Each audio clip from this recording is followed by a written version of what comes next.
Një 55 vjeçare ka humbur jetën pasi është përplasur nga një automjet në autostradën Shkodër-Hani Hotit. Aksidenti i rënd ka ndodhur rreth orës 6:30 pranë kryqëzimit të fshatit Boriqimall në Malësitë e Madhe, ku përpasoj ka mbetur e vdekur në vend Mriz Zefi, 55 vjeç. Sipas dëshmitarëve në vendngjarje, 55 vjeçaria kishte dalë në anë të autostradës Shkodër-Hani Hotit për të përcjellë vajzën në shkollë.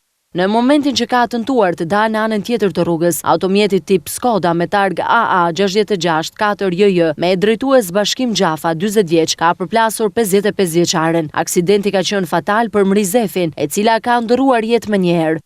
Drejtuesi i mjetit është shoqëruar në Komisariatin e Policisë Malësi e Madhe për veprime të mëtejshme procedurale. Viktima Mriz Zefi në të njëjtin vend para 4 vitesh kishte humbur bashkëshortin në aksident. Autostrada Shkodër-Hani Hotit është një nga akset më problematike për sa i përket aksidenteve, ndërsa pothuajse çdo muaj shënohen aksidente me vdekje. Mungesa e ndriçimit mbi kalimeve dhe mos respektimi i sinjalistikës rrugore janë ndër shkaktarët kryesor të aksidenteve në këtë aks rrugor.